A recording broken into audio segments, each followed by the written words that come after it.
Silakan dilanjut kepada pemateri Pak Ade Edi untuk menyampaikan materi dan diskusinya. Yang silakan waktunya.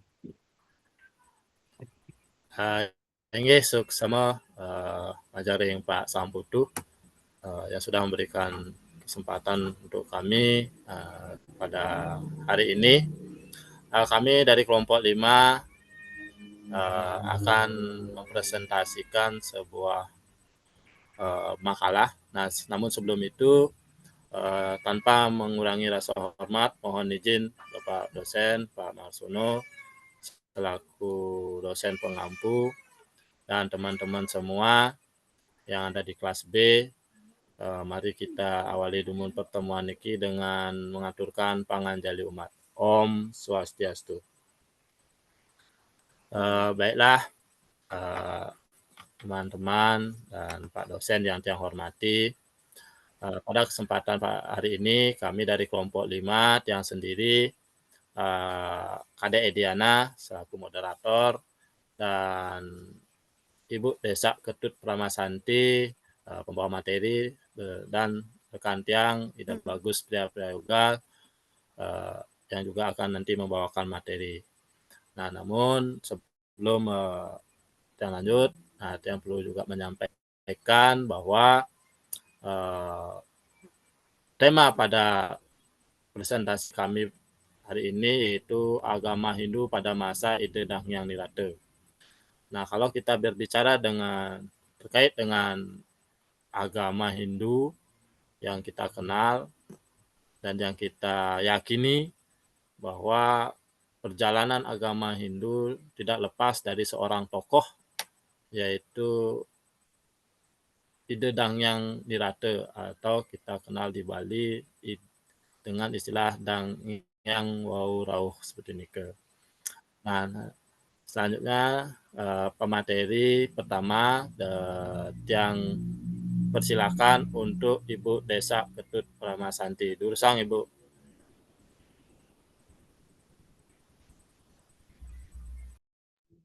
Inggih. Bu Desa. Inggih, suksema Pak Kade Edi. Nah, untuk kami akan membawakan materi tentang agama Hindu pada masa Ide Danghyang Nirate. Nah, yang akan kami bahas di sini yang pertama tujuan kedatangan Ide Danghyang Nirate ke Bali. Yang kedua, pengaruh tatanan kehidupan Hindu di Bali setelah kedatangan Ide Danghyang Nirate. Yang ketiga, arsitektur peninggalan Ide Danghyang Nirate di Bali. Selanjutnya, kedatangan Ide Danghyang Nirate ke Bali itu pada saat runtuhnya Kerajaan Majapahit pada abad ke-15 membuat masyarakat dan beberapa anggota kerajaan meninggalkan Majapahit untuk beralih ke tempat yang baru. Nah, beberapa daerah yang dituju itu ada Pasuruan, Blambangan, Banyuwangi, dan juga Bali. Selain itu, ada beberapa di antara mereka bahkan menetap di daerah pegunungan seperti Pegunungan Tengger, Bromo, Kelut, Gunung Raung, atau Semeru. Nah, Ide Danghyang Nirate memilih untuk datang ke Bali pada tahun 1489 Masehi pada masa pemerintahan Raja Sri Dalem Waturenggong. Nah, beliau dari Jawa ke Bali. Sebelum sampai di Bali, Ide Danghyang Nirate mulanya bertempat tinggal di Kediri, Jawa Timur. Setelah itu dari Kediri, beliau pindah ke Pasuruan. Nah, dari Pasuruan, Danghyang Nirate pindah ke Blambangan. Dari Blambangan, beliau mengarungi Selat Bali atau Segara Rupa dan sampai di Bali, tepatnya di Puranca. Nah, sesampai di Bali, dalam perjalanannya di Bali, beliau mengunjungi beberapa wilayah, hingga akhirnya beliau sampai di Kerajaan Gegel dan menjadi seorang penasehat raja. Nah, beliau juga menjadi guru bagi Raja Gegel, yaitu Sri Dalem Waturenggong, Dalam tugasnya, beliau membantu Kerajaan Gegel mencapai masa keemasannya sehingga menjadi salah satu kerajaan besar di Nusantara.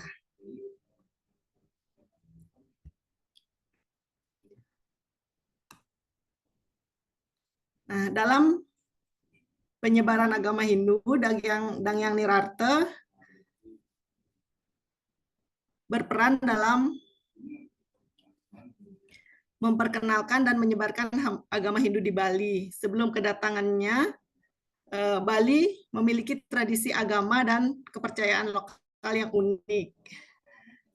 Yang kedua, pengaruh kepercayaan dan ritual melalui ajaran Dangyang Nirarta turut membentuk kepercayaan dan ritual keagamaan di Bali. Nah, dalam melakukan Dharma Yatra di Bali, Dangyang Nirarta dikenal sebagai tokoh dalam membangun beberapa pura di Bali. Nah, pembangunan pura oleh Dangyang Nirarta turut mempengaruhi tata ruang dan arsitektur Bali. Ajaran dan kontribusi Dangyang Nirarta membantu membentuk identitas budaya Bali. Pengaruhnya tidak hanya terbatas pada aspek keagamaan, tetapi juga meresap ke dalam aspek seni dan pola kehidupan masyarakat Bali.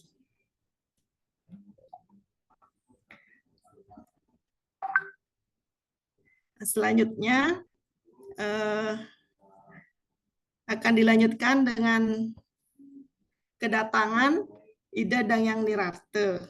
Nah, dalam menjalankan tugasnya, Ida Dangyang Nirarta membantu Kerajaan Gegel dalam mencapai masa keemasannya. Dalam tatanan kehidupan masyarakat, beliau mengatur seluruh bidang kehidupan rakyat, mulai dari hak dan kewajiban para bangsawan, hukum dan peradilan adat atau agama ditegakkan. Prasasti-prasasti yang memuat silsilah leluhur tiap-tiap soro atau klan disusun. Aweg-aweg, desa adat, pekraman dibuat, organisasi subak ditumbuh kembangkan, dan kegiatan keagamaan terus ditingkatkan. Nah, tatanan bangunan Hindu Bali, karya Ida Dangyang Nirarta. Nah, beliau juga menciptakan sistem 3 pura, yaitu pura desa, pura pusah, dan pura dalam. Nah, untuk desa-desa di Bali sebagai penghormatan kepada 3 dewa utama atau Trimurti. Konsep ini juga selaras dengan konsep Trikona, Upeti, Stiti, dan Pralina. Nah, ketiga pura tersebut dikenal dengan Pura Kayangan 3 yang berada di setiap desa adat di Bali. Nah, adapun pura-pura pemujaan Ida Dangyang Nirarta adalah sebagai berikut. Ada Pura Puranca, Rambut Siwi, Pakendongan, dan seterusnya. Nah, demikian paparan dari kelompok kami, perjalanan Dangyang Nirarta di Bali. Kami serahkan kepada Pak Edi selaku moderator.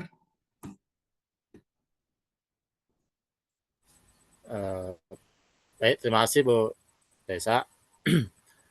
Demikian presentasi dari kelompok kami, kelompok 5. Untuk sesi selanjutnya kami akan membuka 3 penanya terlebih dahulu untuk Nike. Silakan bagi teman-teman jika ingin bertanya atau memberikan tanggapan terkait dengan materi pada hari ini, kami persilakan. Untuk waktu kami silakan kepada teman-teman. Sudah ada yang raise hand. Yang pertama Pak Made Swete. Durus Pak Made. Nanti selanjutnya sehabis Pak Made Pak Samputu. Durus. Terima kasih Pak Edi Susumo untuk galah. Salam sejahtera semuanya, salam sehat. Terkait kedatangan Dangyang Nirarta ke Bali kan seperti ini dan sekaligus kalau yang simak tadi menjadi penasehat kerajaan di dalam waktu Renggong kan seperti itu. Yang ingin saya tanyakan, ada enggak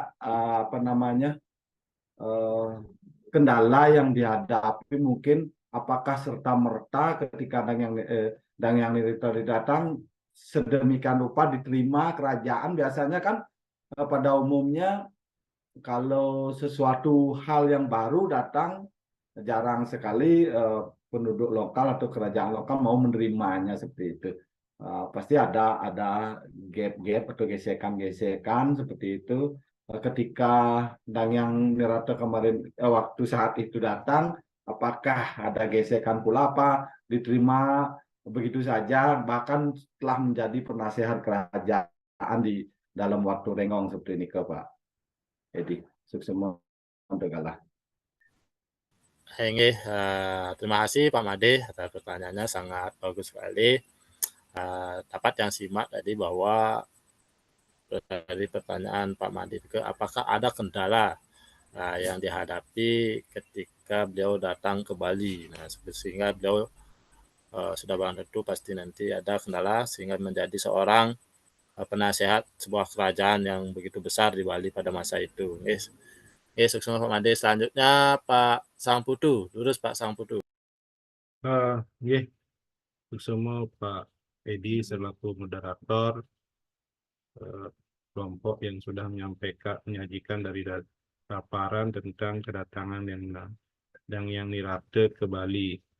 Jadi sangat bagus sekali paparan dan menarik kita untuk memahami lebih jauh tentang kedatangan beliau ke Bali.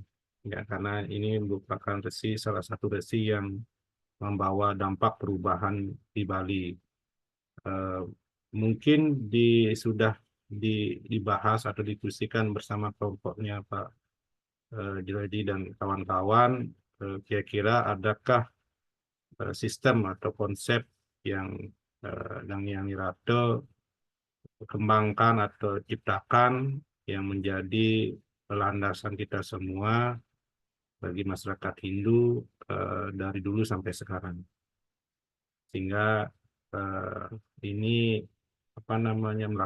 ada perubahan lah dari dulunya masyarakatnya yang pemuja mungkin leluhur atau apa mungkin. Nah, sekarang dengan kehadiran beliau ada perubahan apa yang mungkin dilakukan di Bali gitu ya Pak. Mungkin bisa ditangkap nih Pak Edi nih. Sampun Pak Sangputu. Semua Pak. Terima kasih Pak Sangputu atas pertanyaannya yang sangat bagus ya. Yang tangkap tadi bahwa apakah ada konsep Dangyang Nirate terkait dengan sistem kehidupan yang masyarakat di Bali. Nah, sehingga sampai hari ini yang bisa kita rasakan ini. Baik, teman-teman yang saya hormati, itu juga Pak dosen yang saya hormati, mungkin dia akan langsung saja menanggapi pertanyaan dari Pak Made Swite Demun. Adakah adakah kendala yang dihadapi oleh Dangyang Nirate ketika beliau datang ke Bali seperti ini dan sampai beliau menjadi seorang penasehat di sebuah kerajaan yang besar di Bali pada masa ini.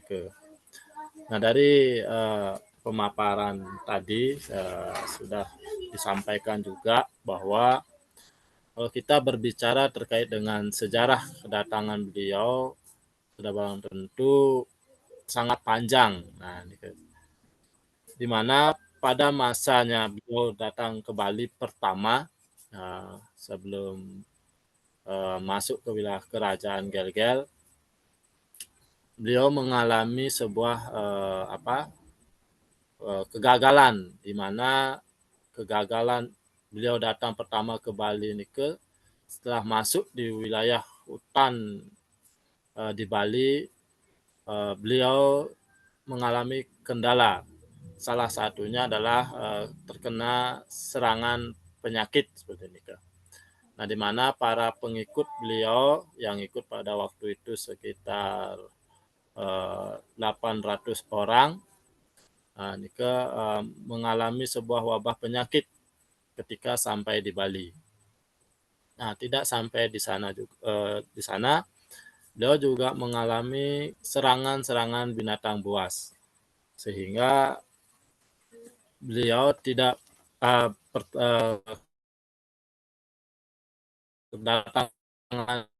kedatangannya pertama ke Bali ini tidak berhasil. Nah, sehingga terutama ke daerah Baliaga, Desa Aga namanya waktu ini ke.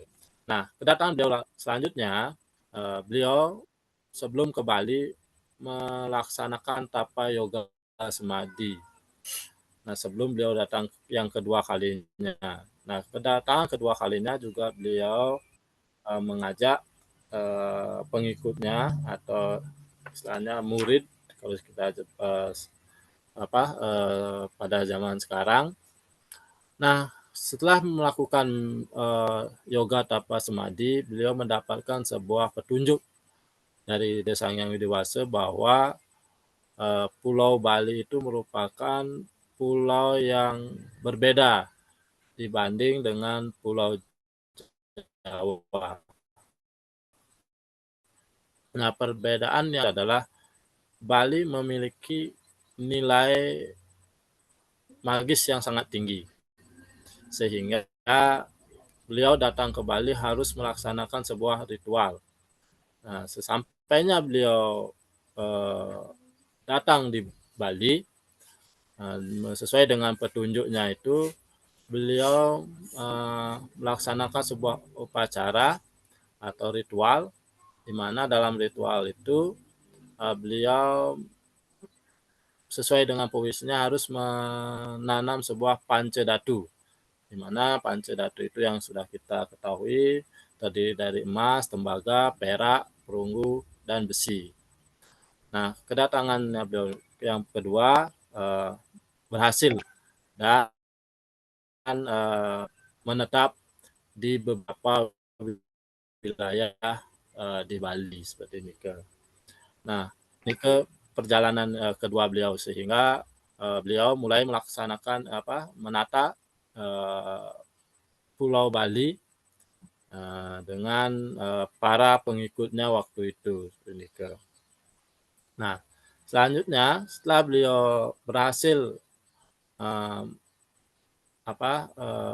tiba di Bali dengan selamat dan melaksanakan ritualnya atau upacara yang sesuai dengan petunjuknya beliau memiliki sebuah tujuan, di mana tujuan beliau salah satunya adalah menyebarkan dharma atau ilmu agama seperti ini. Di dalam penyebaran ilmu agamanya, beliau juga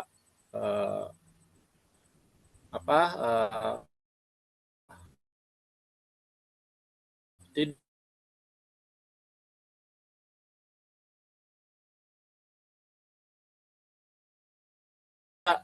langsung mengubah tatanan adat yang masuk ke tatanan adat yang di Bali.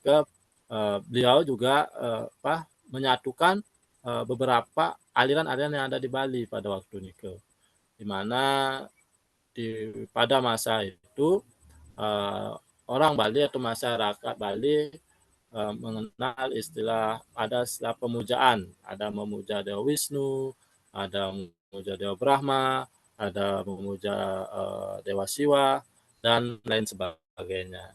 Nah, konsep-konsep ini disatukan oleh Danghyang Dirata menjadi istilah Trimurti, yaitu Brahma, Wisnu, Iswara.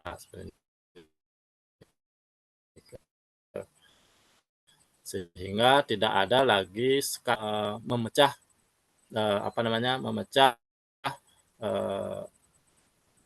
keagamaan yang ada di Bali pada waktu ini. Nah, selanjutnya dari konsep ini Danghyang Dirata menciptakan istilah Kayangan 3 seperti yang tadi disampaikan oleh teman Tiang, yaitu Pura Pusah, Pura Dalam, dan Balai Agung. Nah, selanjutnya dari konsep ini kita rasakan sampai sekarang. Nah, mungkin demikian yang bisa Tiang sampaikan. Mungkin ada rekan Tiang yang ingin menambahkan, Tiang persilakan mungkin dari kelompok Tiang sendiri, mungkin dari Bu Desa atau Pak Ide Bagus, silakan. Yang ingin menanggapi pertanyaannya dari Pak Mades Wece terkait perjalanan tidak Nirate. Mungkin dia akan nanti ceritanya dari lingkungan. Seperti yang kita ketahui bahwa kedatangan Danyang Nirate ini menunjukkan kaum Brahmana. Nah, kalau kita berbicara tentang perjalanan beliau, ini kembali sebenarnya kalau dari cerita yang dia dapatkan adalah karena Majapahit intinya runtuh. Karena kerajaan Majapahit yang runtuh, terjadinya perang saudara, perang Grek, akhirnya kerajaan Majapahit runtuh dan beberapa anggota kerajaan dan juga masyarakatnya memilih untuk pindah ke tempat yang baru, seperti poinnya dijelaskan. Akhirnya adalah beberapa tempat, contohnya itu yang seperti dijelaskan sebelumnya ada di menuju Pasuruan, Belambangan, Banyuwangi, Bali, lalu ada juga di pegunungan Tengger, Berumuk, Kelut, Gunung Raung, Semeru. Nah, makanya seperti yang kita ketahui sekarang bahwa daerah tersebut masih memiliki mayoritasnya agama Hindu yang berawal dari perjalanan beliau tersebut. Nah, pada saat kehancuran kerajaan Majapahit yang juga diselingi, yang diikuti dengan masuknya kerajaan Islam dari kerajaan Demak, kalau tidak salah, ingin mengalih posisikan kerajaan. Lalu beberapa anggota kerajaan ini memilih untuk ke tempat yang baru, dan salah satunya adalah beliau Danyang Nirate melakukan rapat semedi sebelumnya untuk memilih tempat yang baru kemana akan beliau pergi, karena di Jawa sudah adanya penurunan dari agama Hindu yang diselingi dengan masuknya agama lain.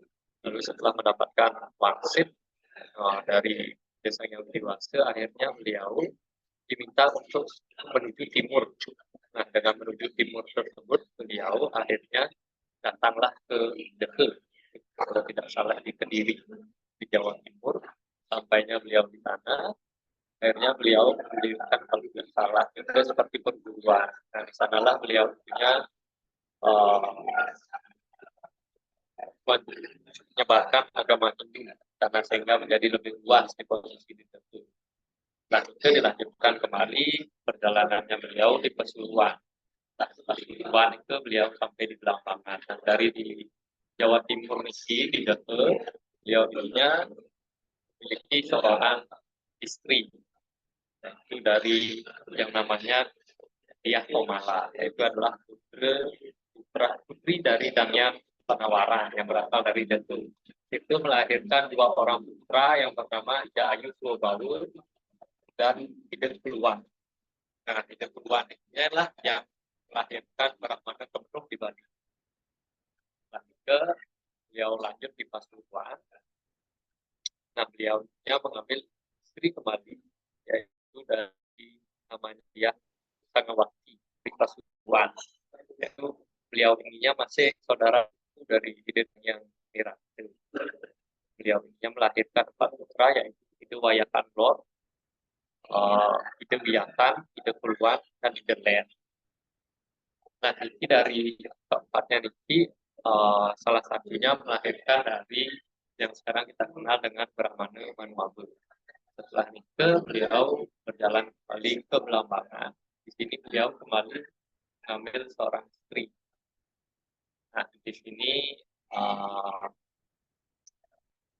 beliau ininya menikah dengan Ide Sri Patni Keniten dari kerajaan Belambangan, yang kebetulan ini adalah adik dari Raja Belambangan saat itu, Sri Aji Juhu. Nah, setelah nikah dari Belambangan, Banyuwangi, barulah beliau menyeberang ke Bali.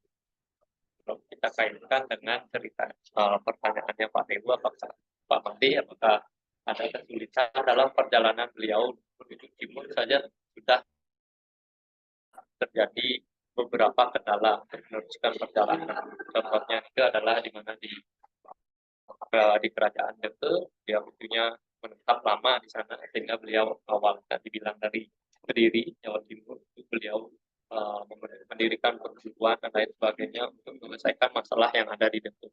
Dan itu beliau di Pasuruan, kebetulan karena beliau ininya mengambil dari masih saudara sepupu di sana di Pasuruan, keadaannya lebih baik. Setelah itu beliau masuk menuju di Belambangan. Di Belambangan inilah beliau mulai kembali mendapatkan suatu kendala yang besar. Itu karena pada saat beliau mengambil adik dari Raja Belambangan, Sripati Keniten. Itu kalau yang dengar ceritanya adalah bahwa halnya ide Sripati Keniten ini yang terpesona dengan ide Dang Mirate karena memiliki bau yang sangat harum di tubuhnya, sehingga beliau adik dari Raja Belambangan ininya terpesona dengan pesona beliau saat itu. Nah, karena keinginan yang sangat kuat dari Sripati Keniten, akhirnya beliau ininya diizinkan untuk mengambil Sripati Keniten oleh ide Sri Aji Dulu, yaitu Raja Belambangan pada saat itu. Dan itu terjadilah beberapa masalah yang terjadi karena halnya adik raja ini diambil oleh seorang pendeta pada saat itu. Akhirnya beliau dengan adanya masalah tersebut sehingga tidak ingin memperpanjang masalah, akhirnya beliau Sripati Keniten ingin ikut dengan beliau dan yang dirate. Akhirnya beliau beserta putranya ke barulah raja perjalanan ke Bali. Jadi perjalanan ke Bali menggunakan labu yang kita kenal sekarang itu dinaiki oleh beliaunya untuk menyeberangi Selat Bali segala rupa. Akhirnya sampailah di Brancak, di pantai Brancak. Setelah itu barulah dilanjutkan perjalanannya untuk mengitari Bali. Kalau tidak salah itu ada yang ke Beleleng. Nah, di Beleleng tersebut baru masuk, kalau tidak salah, dan baru masuk Bali itu di Brancak. Kalau tidak salah ceritanya itu beliau punya kebingungan untuk menentukan arah kemana beliau ingin pergi. Nah, akhirnya datanglah seorang kera itu yang menunjukkan jalan bagi beliaunya untuk mengarungi hutan. Nah, oleh sebab itu kita di kaum Brahmana itunya dikenal bahwa kita tidak boleh menyakiti kera, karena kera ininya yang menuntut jalan. Setelah itu beliau di dalam suatu hutan, beliau punya memetik buah bunga, beliau tentunya tanpa disengaja masuk ke dalam mulut naga, tanpa diketahui bahwa beliau ada di sana memetik sebuah bunga. Nah, itu dikenal juga bahwa dari naga tersebut yang memberikan beliau ratainya boleh dipetik, sehingga kami dari kaum Brahmana itu sangat menghormati ular dan juga naga. Karena wenten ada sejarahnya, kera, ular dan naga itu adalah hewan-hewan yang membantu perjalanan beliau ke Bali. Ditambah lagi ada beliau terus menjalani perjalanan beliau di beberapa tempat seperti yang tadi sudah dijelaskan di PowerPoint. Ada pun yang beliau bangun, ada beberapa cerita dalam cerita tersebut. Contohnya kalau yang ambil ada ceritanya di Pura Maceti, beliau punya, kalau tidak salah sesampainya di Pura Maceti itu disuruh diminta untuk sujud dan juga bersembahyang di suatu pura yang ada di sana. Nah, setelah beliau dipaksa untuk bersembahyang, akhirnya beliau untuk melaksanakan sembah bakti di pura tersebut. Nah, setelah beliau baru mengangkat tangannya, ternyata pura tersebut hancur. Hancurnya pura tersebut, akhirnya sadarlah bahwa beliau ini adalah orang yang memiliki nilai medis yang sangat tinggi dan juga sangat suci, sehingga benda tersebut akhirnya disembah oleh, digantikan bahwa beliaunya lah yang disembah. Mohon maaf, itu di Pura Rambut Siri. Di Pura Rambut Siri itu beliaunya dipaksa untuk sembahyang kalau tidak salah. Setelah beliaunya sembahyang, hancurlah pura tersebut. Nah, ternyata larilah yang dipuja di sana. Setelah itu warga memutuskan bahwa agar beliau yang dipuja di sana, sehingga karena beliau ingin melanjutkan perjalanannya menuju timur, akhirnya beliau mengambil sehelai rambutnya. Sehelai rambutnya inilah yang ditaruh di bibit tersebut, yang akhirnya kuil tersebut bernama kuil rambut Simi. Nah, kembali berlanjut kalau kita ambil di Pura Mas Seti, ketika beliau sampai di sana, dia bertanya dengan Mas Seti langsung mengenali beliau dan langsung mengajak beliau untuk berjalan-jalan ke apa. Nah, dari cerita-cerita tersebut adalah beberapa kendala yang ditemui oleh beliau. Tidak serta-merta beliau masuk ke Bali langsung untuk menjadi suatu peruh itu ataupun suatu penasehat kerajaan. Nah, dari cerita-cerita yang pada zaman dahulu, dari mulut ke mulut, beliaunya didengar memiliki kemampuan, sehingga beliau punya diundang raja. Akhirnya datang ke kerajaan Gelgel. Nah, itulah kurang lebih cerita singkatnya mengenai perjalanan beliau dari Jawa ke Bali yang dapat ceritanya dari yang warisan leluhurnya. Lebih yang saya sampaikan. Mungkin Bu Desa ingin menambahkan kembali.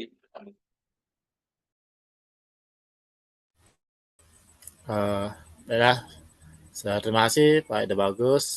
Mungkin ada teman-teman yang ingin menanggapi lagi terkait dengan pertanyaan dari Pak Made Swede. Mungkin dari Bu Desa. Yang mau menambahkan sedikit, mungkin tadi sudah panjang lebar dijelaskan oleh Pak Edi dan Pak Ide Bagus. Mungkin yang menambahkan sedikit. Jadi apakah terkait kedatangan beliau itu tidak ada konflik kan seperti Nike. Nah, malahan dari yang tiang baca itu bahwa dari kedatangan beliau itu malah bisa mententeramkan. Jadi beliau itu bisa mengakomodir keinginan-keinginan dari sekte-sekte yang ada di Bali pada saat itu. Jadi pada saat itu di Bali itu ada konflik-konflik antar sekte. Jadi dari kedatangan beliau bisa mengakomodir semua keinginan-keinginan, bisa disatukan dari kepercayaan-kepercayaan. Mungkin yang kemarinnya itu ada yang percaya dengan Siwa saja, dengan ada yang percaya dengan Wisnu. Nah, dari kedatangan beliau bisa disatukan, bisa diakomodir, di ini kan dengan Trimurti itu. Jadi bisa mereka sekte-sekte itu bisa bersatu. Jadi dengan keyakinan adanya Trimurti. Nah, seperti ini setelah itu peninggalan beliau juga sangat banyak sekali arsitektur pura-pura. Nah, mungkin tadi Bapak Ide Bagus sudah menjelaskan banyak sekali. Nah, mungkin satu lagi yang terlupakan tadi ada tempat beliau moksah itu yang di paling selatan Pulau Bali. Mungkin ada Pura Uluwatu di situ beliaunya moksah. Mungkin itu yang bisa yang tambahkan. Matur suksema. Terima kasih Bu Desa. Dapat yang simpulkan bahwa memang Dangyan Niraden itu adalah seorang tokoh yang mana bisa menyatukan sekte-sekte yang ada di Bali. Nah, dalam hal ini beliau juga menanamkan sebuah konsep Trimurti atau Brahma, Wisnu, Siwa seperti ini. Dan akhirnya beliau juga moksa di salah satu pura yang terkenal yaitu Pura Uluwatu. Untuk Nike Pak Made Punapi bisa diterima Pak Made Swede. Oke, semua teman-teman sudah dijelaskan panjang lebar.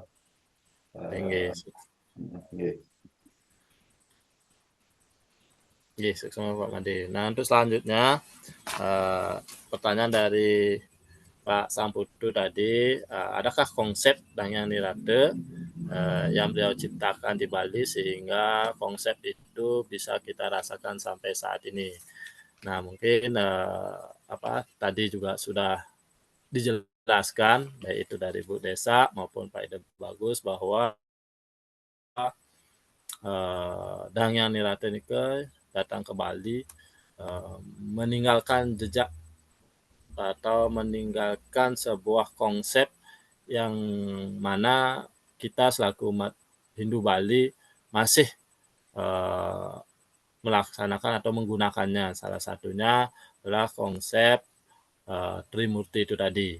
Nah, di mana ada 3 perahyangan, yaitu Puseh, Balai Agung, dan Pura Dalem sebenarnya. Di mana Puseh adalah penyungsung atau ide Sang Hyang Wisnu, dan Balai Agung itu adalah Dewa Brahma, sedangkan Pura Dalem itu adalah Dewa Siwa atau dewa yang saktinya Dewi Durga. Ingin menanggapi lagi terkait dengan pertanyaan dari Pak Sang Putu, ini adalah yang persilakan. Sudah cukup bisa dipahami dari paparan teman-teman Ini, kelompok. Dilanjut. ini semua Pak Sang Putu. Baiklah, untuk sesi selanjutnya yang akan buka lagi 2 penanya. Untuk itu silakan bagi teman-teman yang ingin bertanya atau menanggapi terkait dengan kedatangan Dang Hyang Nirata ke Bali. Untuk waktu silakan.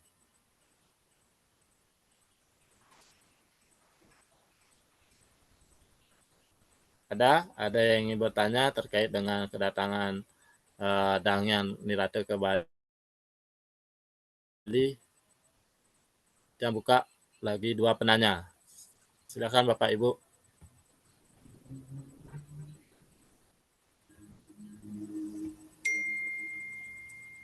Ada?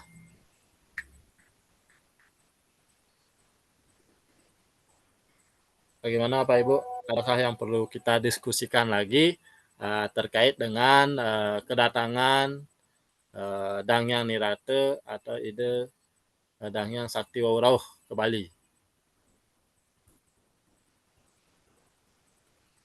Bagaimana Bapak Ibu?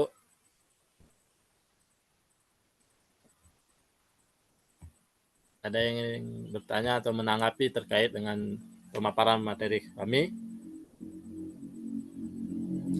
Baik, ini tampaknya sudah ada lagi satu, Pak Dewa Putu Suya. Semua Pak Edi atas kesempatan telah diberikan kepada saya. Tadi sangat menarik sekali ya dari pemaparan dari kelompok Pak Edi, ya, Pak Edi dan juga beserta teman-teman, dan juga dari respon teman-teman. Kebetulan Pak Edi, saya pernah membaca sebuah artikel bahwa salah satu konsep yang disampaikan oleh Dang Hyang Nirata itu adalah terkait dengan Padmasana. Kemudian di sisi lain juga, saya juga mendapatkan informasi juga bahwa beliau itu menyampaikan kepada keturunannya bahwa tidak diizinkan untuk bersembahyang di pura yang tidak ada padmasananya seperti itu. Nah, yang Tiang minta adalah bagaimana pandangan dari saudara penyaji terkait dengan apa yang sudah disampaikan oleh Dang Hyang Nirata tadi. Mungkin nanti bisa diklarifikasi ya kalau artikel yang saya baca itu salah ya. Jadi yang saya ingin tanyakan adalah bagaimana pandangan saudara penyaji bahwa keturunan beliau itu tidak diperkenankan untuk bersembahyang ataupun menyembah di pura yang tidak ada padmasananya seperti itu. Terima kasih Pak Edi atas kesempatan yang telah diberikan. Salam sehat bahagia untuk kita semua. Baik, terima kasih Pak Dewa. Pertanyaan yang sangat luar biasa sekali Niki ya. Yang pertama terkait dengan konsep Padmasana. Yang kedua tidak diizinkannya turunan beliau sembahyang di pura yang tidak ada Padmasananya. Baik,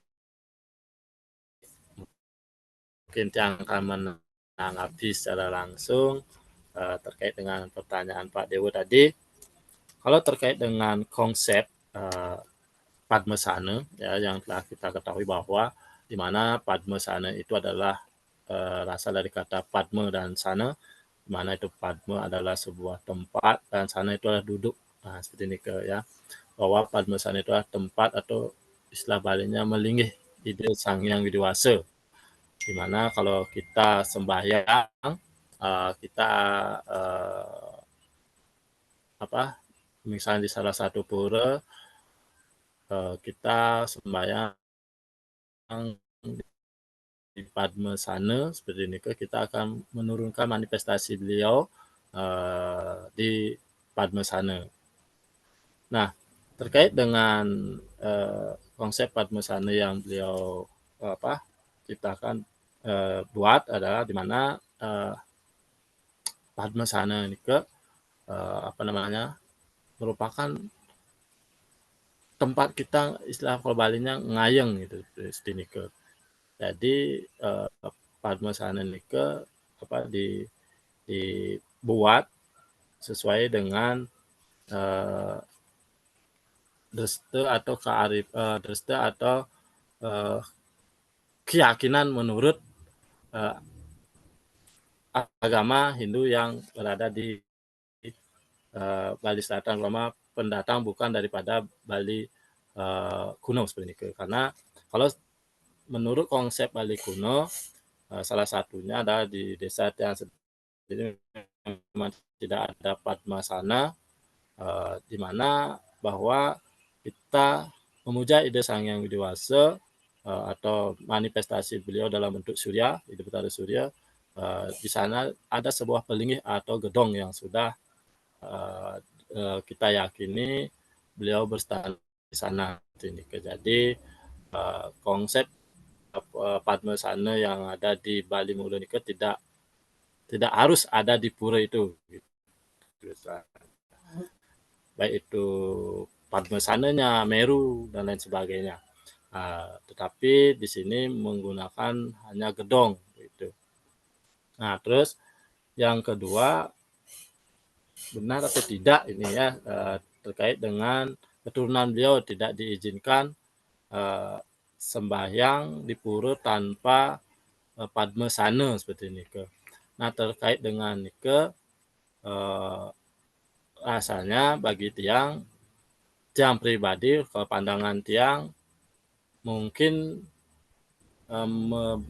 beliau dulu memiliki pemahaman yang berbeda dengan penduduk Bali asli atau Bali kuno, sehingga beliau mewajibkan keturunan beliau untuk tidak sembahyang di pura yang tidak ada Padmasananya, karena dilihat dari konsepnya bahwa Padmasana itu adalah tempat di mana kita atau umat Hindu menurunkan manifestasi beliau yang kita puja saat itu.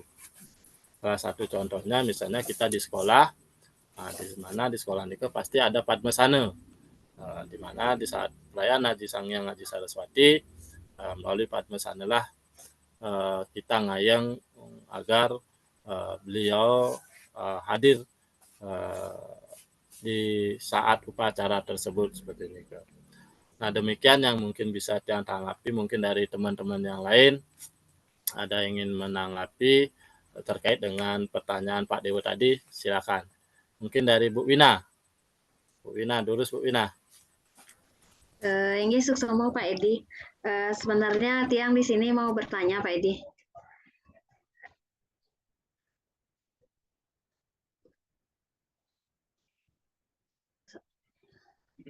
Edi. Kita dari telepon itu Pak Edi-nya. Oh, nggih. Bu Wina, maaf ada telepon dari. Oh, nggih. Sebenarnya di sini Tiang mau bertanya Pak Edi. Tanggapan Pak Edi sudah sangat. Nggih. Nah, di sini Tiang mau bertanya. Dang Niang Nirate itu setiap singgahnya beliau pasti dia mendirikan sebuah pura. Kenapa Dang Niang Nirate selalu mendirikan pura setiap beliau singgah? kan banyak pura-pura di Bali yang beliau singgahi itu dia membuat pura. Pertanyaan saya, kenapa Dangni Ratu selalu mendirikan pura, Pak Edi? Membuat pura, Nggih. Nggih, sukses semua Pak Edi. Nah, ini juga pertanyaan yang sangat bagus ya. Baik, sebelum Tiang menanggapi, mungkin dari rekan-rekan Tiang Dumun, dari Pak Edi Bagus maupun Bu Desa yang ingin menanggapi baik pertanyaan dari Pak Dewo dan Ibu Lurusang. Mungkin Pak Edi Bagus, silakan Pak Edi Bagus.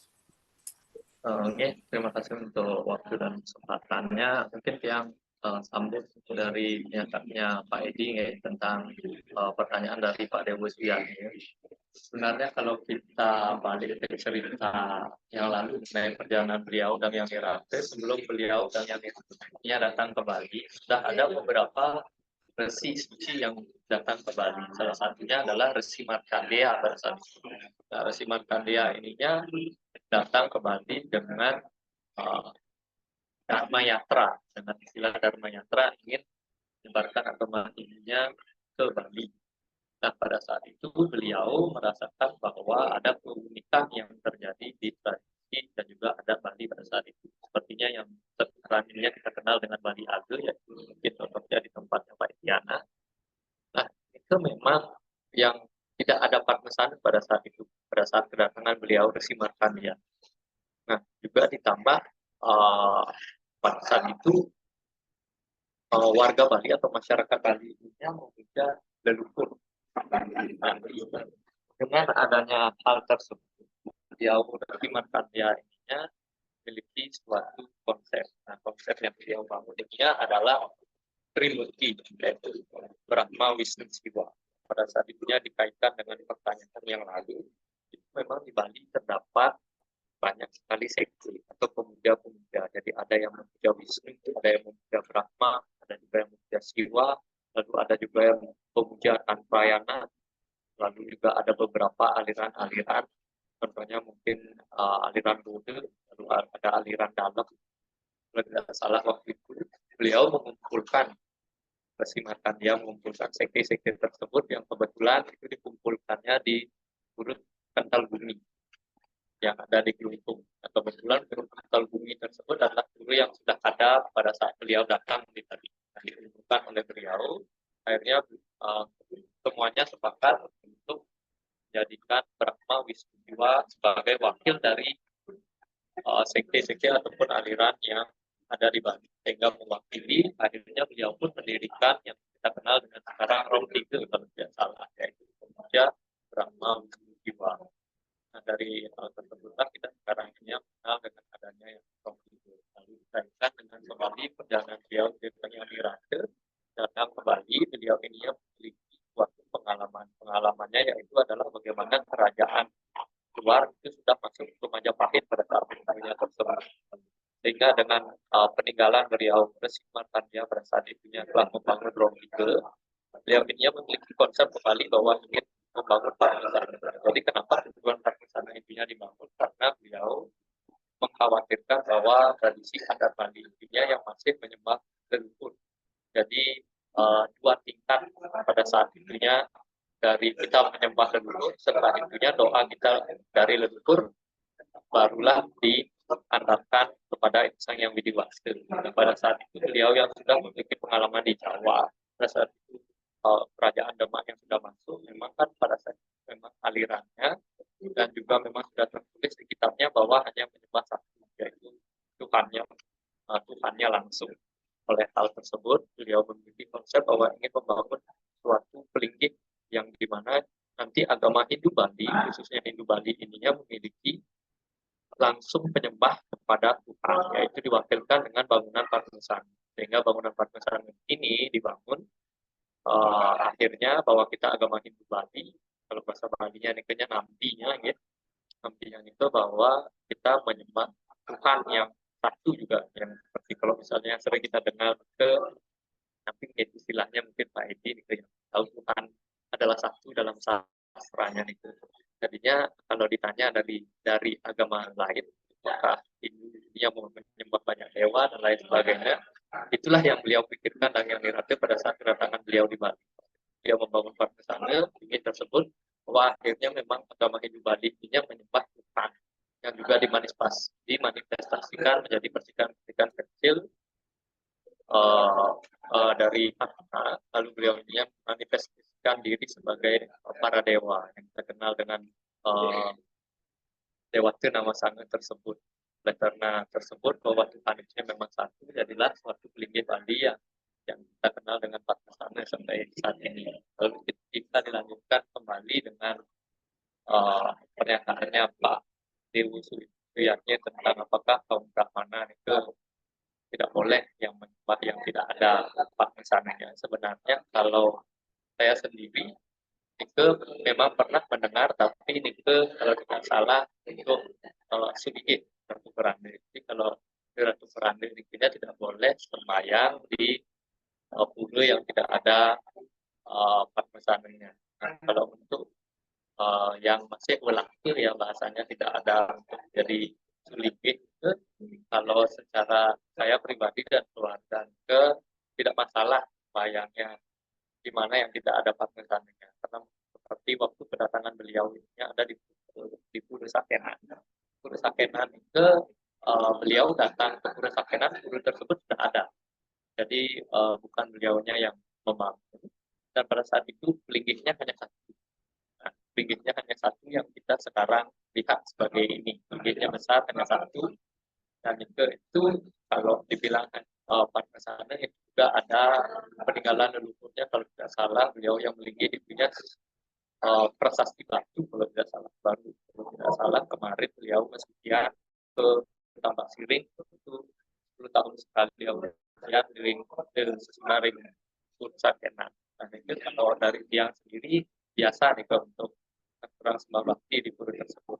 Dan kalau kita kembali juga lagi di pura di Tabanan, di Pulau Batu Taru, itu juga peninggalan lama. Tapi kebetulan beliau di Dangyang Nirate tidak di sana, tidak ada perjalanan ke sana, tapi tersebut sudah ada dari yang kalau tidak salah namanya. Dan di sana itu kan punya adat yang kental sekali bahwa tidak boleh ada suligih yang memuput dari karya yang ada di Pura Batu Taru. Jadi kalau mungkin teman-teman pernah ke Pura Batu Taru, itu yang harus muput adalah biru kubayan. Jadi tidak boleh suligih muput. Kenapa tidak boleh?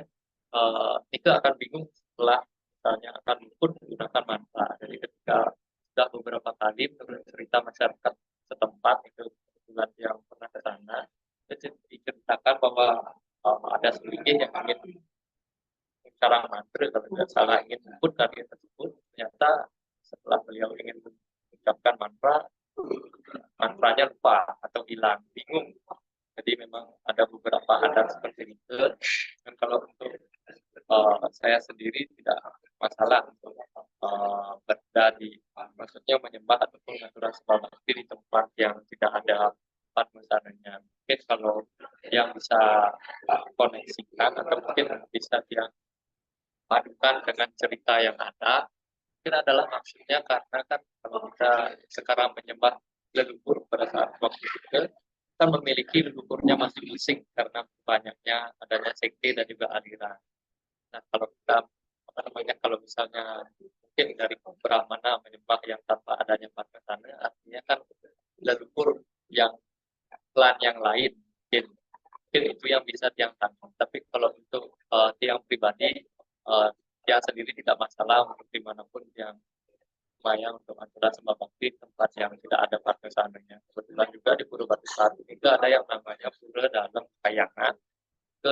Itu yang ada itu hanya ada gedung dalam, tidak ada Padmasananya. Yang ada sarin angin kalau tidak salah. Adanya gedung dalam. Kalau tiang itu biasa yang ke sana. Cuman memang mungkin karena dari adanya sifat fanatik dan kaum yang sendiri yaitu kaum Brahmana, sehingga adalah suatu stand bahwa halnya jika tidak ada Padmasana tidak boleh sembahyang. Mungkin lebih ke fanatisme dan juga lingkungan yang terus membuat akhirnya turun sepertinya terus terjadi seperti itu. Kalau pendapat yang pribadi sepertinya maksud dan juga tujuannya tidak seperti itu. Itu sih yang tanggapi dari pertanyaannya Pak Suyatnya.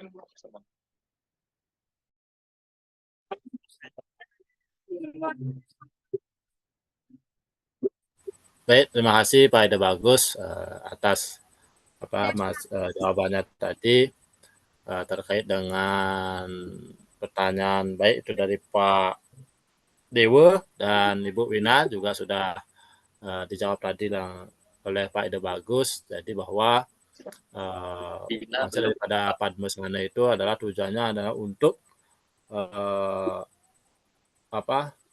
menyusun atau siwa yang mana siwa sangat agung seperti ini terkait dengan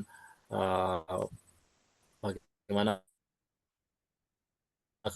keturunan beliau tidak sama itu pura yang tanpa Padmasana seperti ini.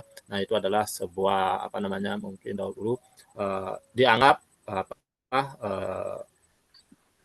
pura ini tidak menyusun atau sesuai dengan tujuan daripada Dangyan Nirata Kebali itu, di mana beliau mendirikan Padmasana adalah untuk para pengikut sebagai penyembahan dari siwa yang agung seperti ini.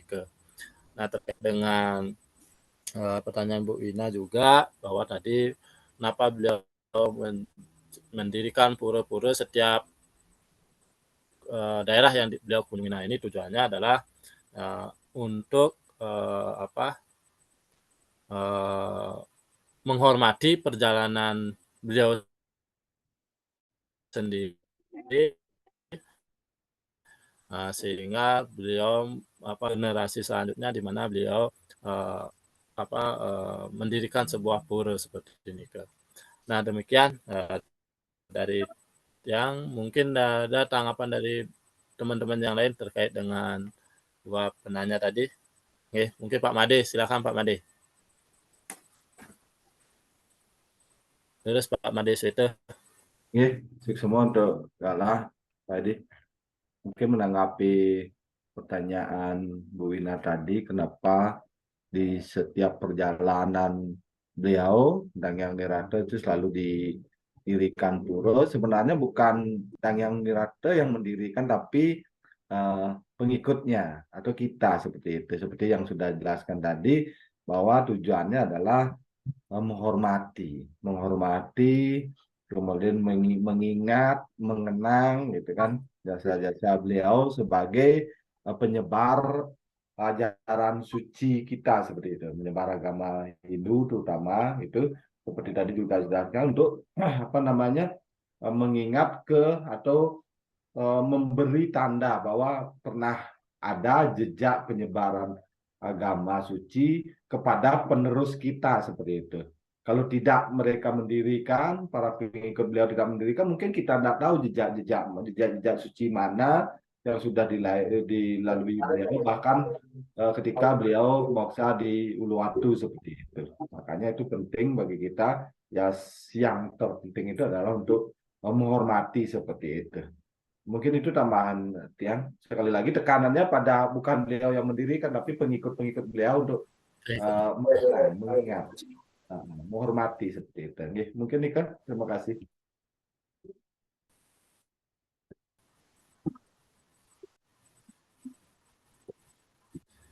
Terima kasih Pak Made atas masukannya atau tanggapannya.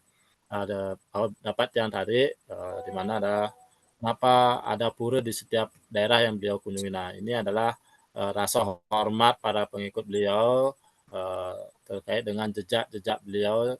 Nah sehingga para pengikut beliau mendirikan sebuah pura seperti ini. Sehingga. Nah demikian Pak Dewa sarang Bu Wina, apakah bisa diterima? Bisa Pak Idis. Terima kasih Sampun, atas Pak D. jawabannya. Sampun Pak. Oke, semua Pak Edi tunggu saja mungkin atas jawaban dan pencerahannya. Dewa dan Bu Wina. Baiklah, demikian pemaparan materi dari kelompok kami, dan sangat luar biasa sekali. Kami ucapkan juga terima kasih kepada teman-teman sudah berpartisipasi di dalam diskusi pada hari ini. Nah, karena mengingat waktu, kita akan ada mata kuliah selanjutnya. Nah, untuk hari ini presentasi dari kelompok kami, yaitu kelompok 5, kami akhiri sampai sini. Kami tutup dengan Parame Santi. Om Santi, Santi, Santi. Om Om. Santi, Santi, Santi, Om.